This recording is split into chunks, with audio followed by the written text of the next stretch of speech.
All right, back for another top 10 questions from ChatGPT. This one is about, let me go ahead and share the screen so that you can see what I'm looking at. Top 10 questions about what diet builds the most muscle. All right, so that's what we're going to go through today.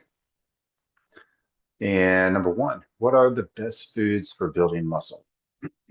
Well, protein will be your major macronutrient, right? So you get your fat, carbs, and protein. The best foods, there is no best. You want whole food sources, less processed foods, and you want something that's going to have a good amount of protein in per serving. Um, you know, I would say like at least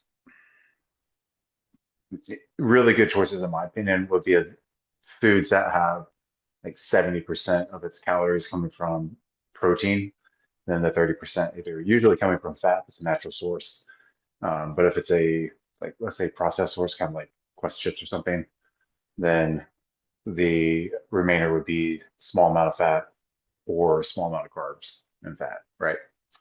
So that would be my route to go. But again, there's no best. So it's just like there's no one food that's going to build the most muscle. Like in general, when we're looking at protein sources, it's A, what can you digest the best? And what will you eat more frequently without being tired? And what, alongside with what, like digesting the best, like what will not raise your IgG, so like your spark like an autoimmune problem with you digesting it, so maybe cause bloating or like you have an intolerance to that specific food. So not one best, but you want looking, but again, looking for something with high amount of protein. Again, I usually say like 70% of its calories. The higher you go, the better. 70, 80% of the calories coming from protein. Those are good choices. Strictly just building muscle, right? That's because protein has amino acids. Amino acids are a building block for muscle. Okay, so we get that's just the basic. But chicken, beef, fish, lean sources, except for fish, in my opinion, fattier sources when you need it, just because it's good omega-3 count. Uh, not a big fan of pork. Pork has high inflammatory fats in it, so more omega-6s. Eggs are good. Eggs are totally fine. Has choline and cholesterol that you need if you're natural for hormone production. Number two, how much protein do I need daily to gain muscle? That's dependent on you and how much you weigh and how much lean muscle tissue you have. So typically, you're going to see in the majority of sports nutritionists, we are usually going to say 1 to 1.5 grams of protein per pound of body weight. That's going to be ideal. It's not going to damage your kidneys if you do not have some sort of renal kidney disease or glomerular filtration issues. High protein diets do not destroy the kidneys. That is false. Uh, so usually shoot 1 gram to 1.5 grams per pound of body weight. If you have trouble digesting, you can increase things like betaine, HCl. You can increase herbal blend of trifala, things to help with the gastric emptying, kind of moving along your stomach. Or you can back down the protein. So if you were doing 1.5 and you're having bloating issues, maybe back it down to 1 gram per pound of protein, and then up your carbs a little bit more because carbohydrates are going to be protein sparing. So you're going to use carbs for your energy and less likely to have to use amino acids to be converted to energy. Number three, should I eat more calories when trying to build muscle? Yes, you need some sort of calorie surplus. In the very beginning, if you're trying to lose body fat and build muscle, uh, let's say you're overweight or obese, you really don't need to. You just need to stimulate the muscle.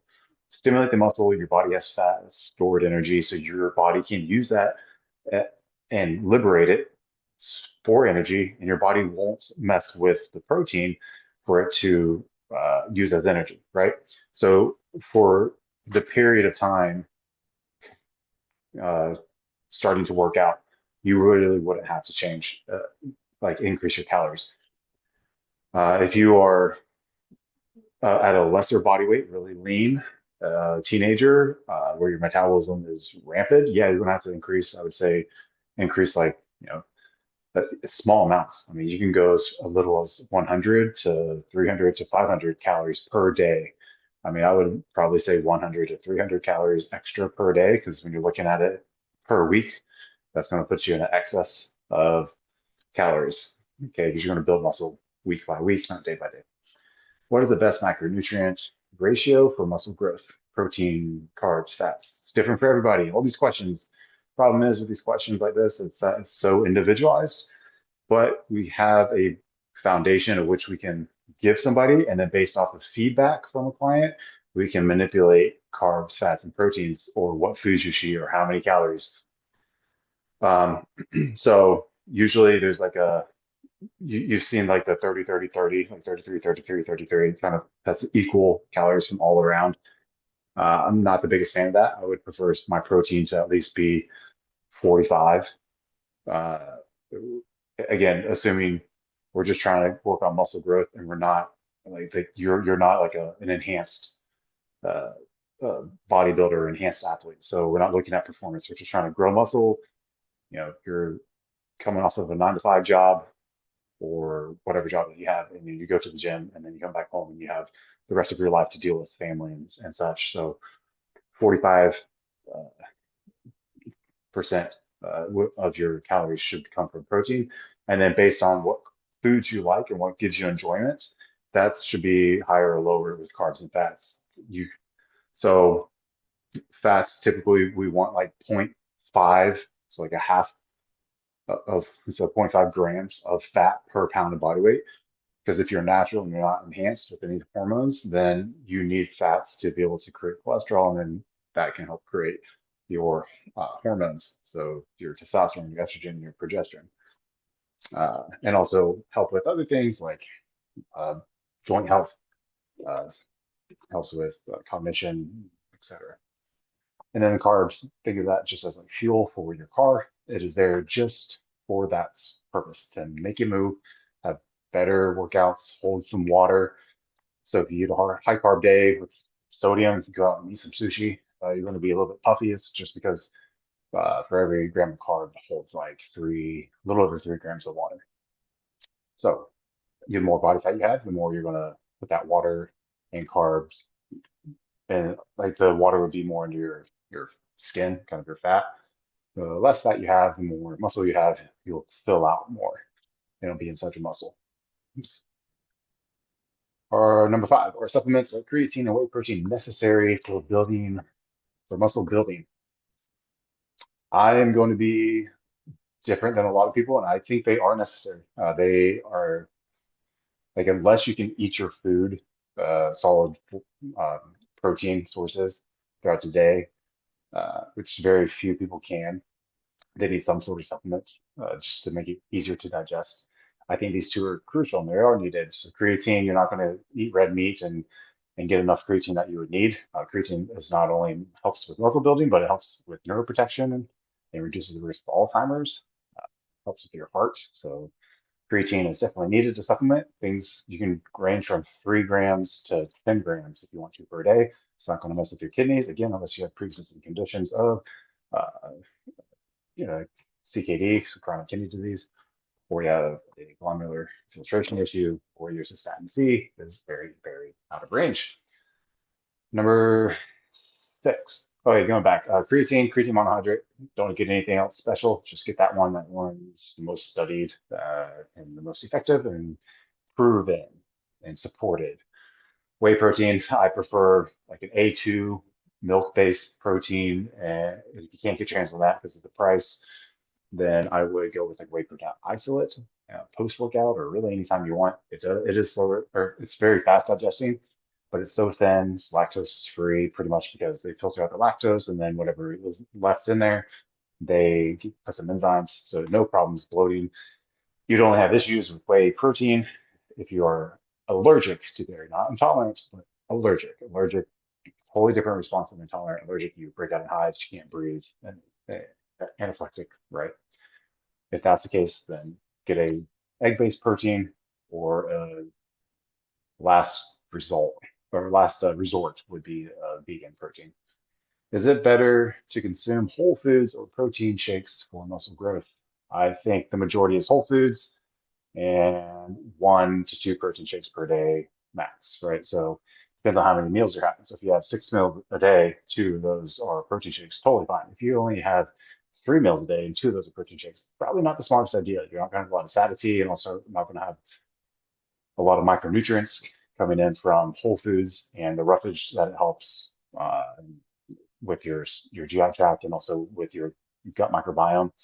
So whole foods play a critical role in helping you have better healthy gut bacteria, which improves all things within the body. So the going from muscle growth to mitochondrial health, right? So you need your mitochondria to have enough energy uh, to be able to promote muscle growth. Number 8, what role do carbohydrates play in muscle building? They're your fuel source. Just like if you have a car that uses gas, you need to get around, you go from point A to point B, you got to have fuel. If your car is electric, you need to have electricity to go from point A to point B. So they do give you acute energy without like a stimulatory effect. And they hold water, so it keeps you hydrated, and also can reduce cortisol. So if your cortisol is really high, it can reduce it as well. Too much cortisol can break down muscle. It's not a muscle build. It's not a muscle building friendly environment for the body to have too much cortisol chronically. Number 9, do I need to avoid fats when trying to build muscle? If you are enhanced, I would say limit your fats to healthy fats like macadamia nut oil, fish oil, krill oil is great. Almonds, I think things like peanut butter are terrible. Peanuts are not a nut, they are a legume. Same thing with its sister cashew.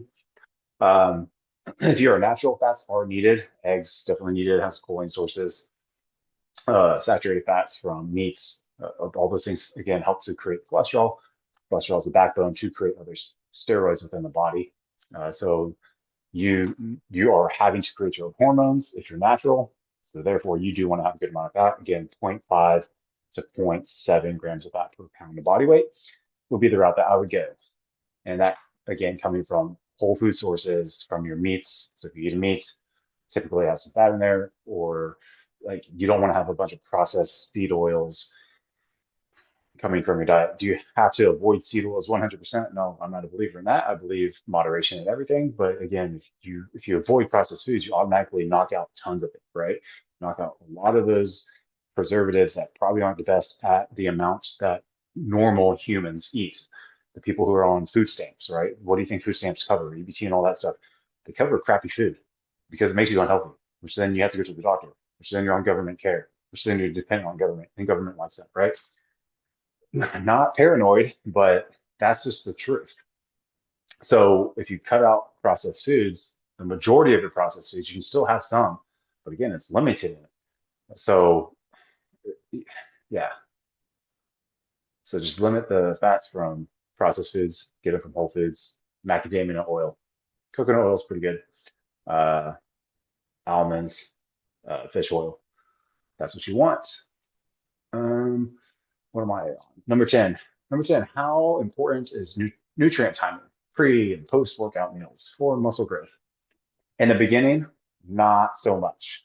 When you become advanced and you're like, hey, I plateaued at building muscle, this is where it comes tricky. Okay, so this is where you like it benefits to have some sort of nutritionist, a sports nutritionist, coach who is very knowledgeable about this and who has a resume behind them. Um, and who can cater towards your individual need. So again, if you're starting off 9 to 5 job, you have a life, family, don't put too much thought into this. There's no anabolic window. There's no 30-minute anabolic window, right? You totally have to find uh, your mTOR, your anabolism need is substantially increased hours and hours and hours after waking up. Your ability to absorb nutrition is increased. Okay, so that's that anabolic window, being able to be a sponge and pull in as much nutrition as possible. Now, when you're advanced, um, I would say going back to the beginner, being a beginner, you just need to make sure that you're not going into the gym tired. So if you work out in the morning fasted, at least have something substantial at night. So some sort of good protein source in there and maybe a fibrous fruit. Fruit helps you go to sleep. It does help with the reducing the cortisol. Um, but make sure that you're eating that, getting your calories at night as well. If you're going to be working out fasted and then not getting a meal in until like an hour after your fasted workout. So, I mean, because you could be waking up at 5, getting to the gym 6, 7, 8. So your next meal, I mean, I would throw in a protein shake post workout somewhere in there. Like, let's say your next solid meal might not be till like 9 or 10, or even not until like 11 for like lunch. Well, that's where the post workout meal comes in handy to have a whey protein shake and a grab and go fruit.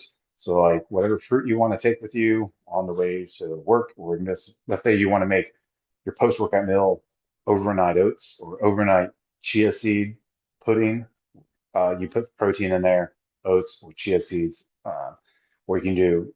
I prefer cream of rice.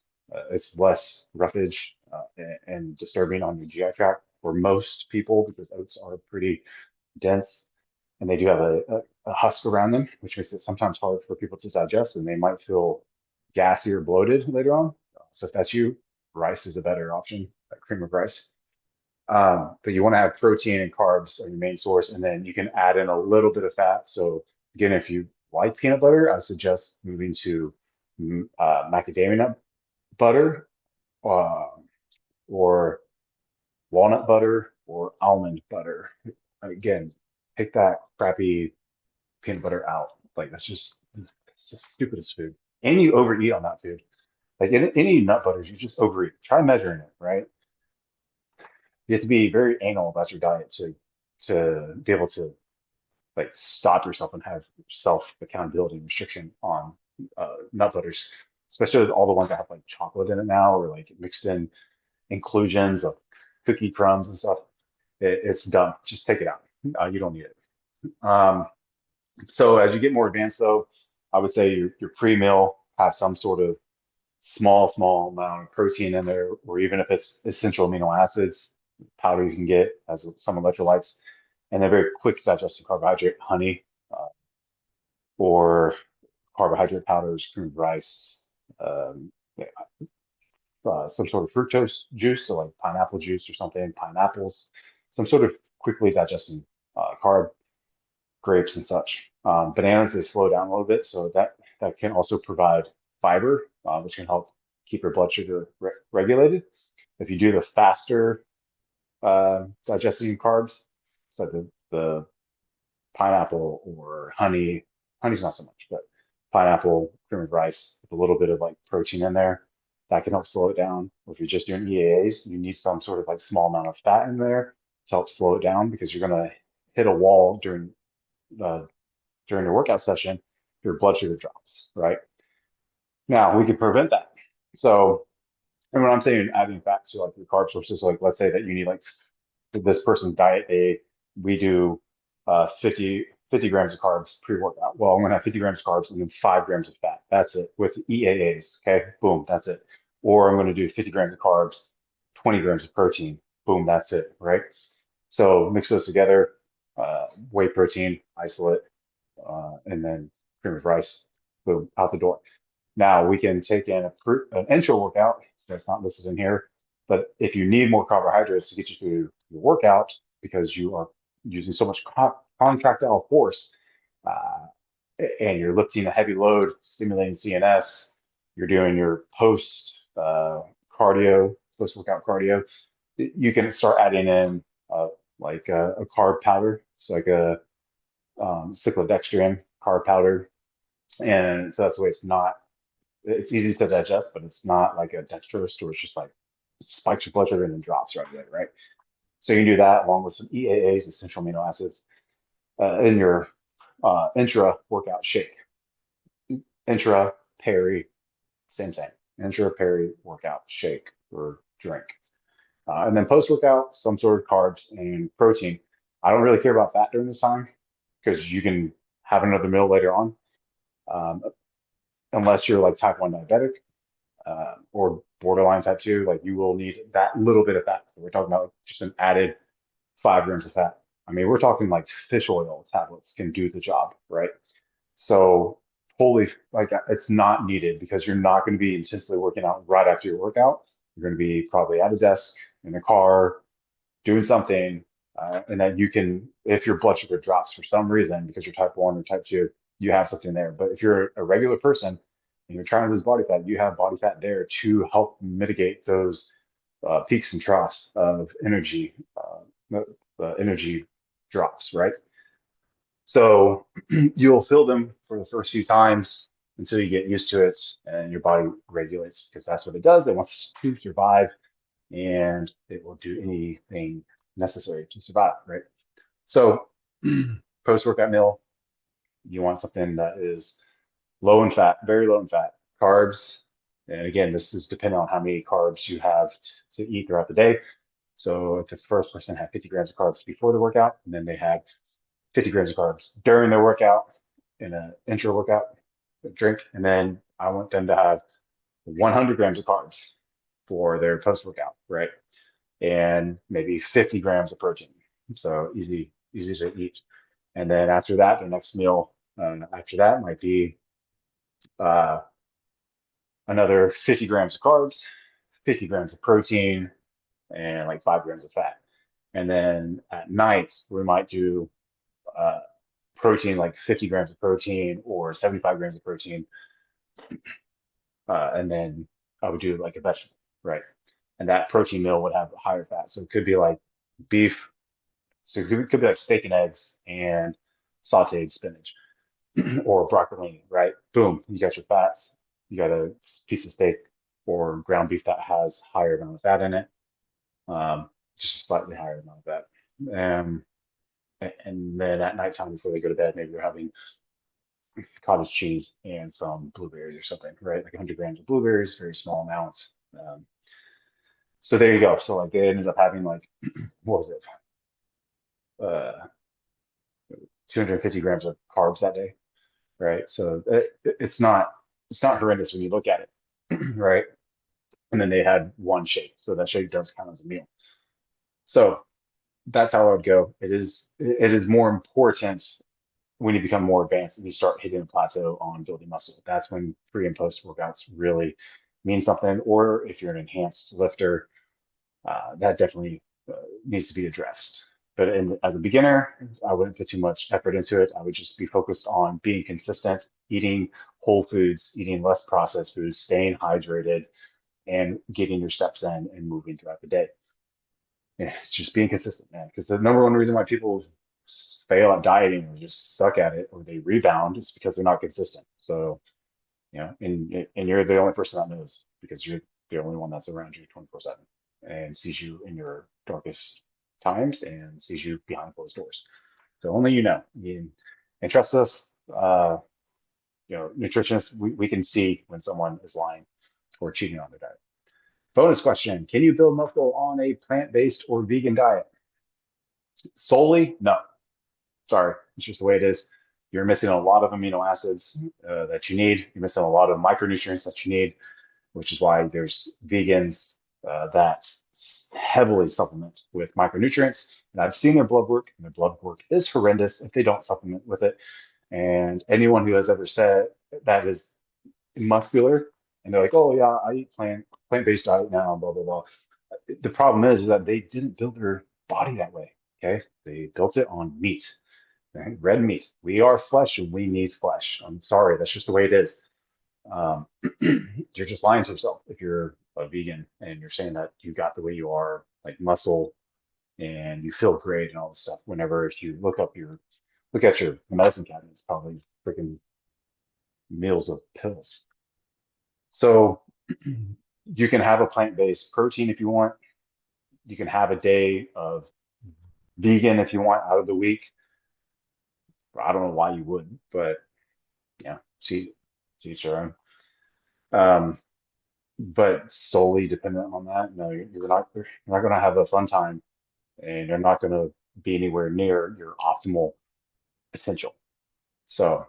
Red meat. We are meat. We are flesh. We need to eat flesh to build flesh. So that's it today. I did get back some test results for my free and total testosterone, but I'm waiting for two more markers, my IGF and my ultra sensitive estradiol. So waiting for those, and I'll update you guys on that one the next time.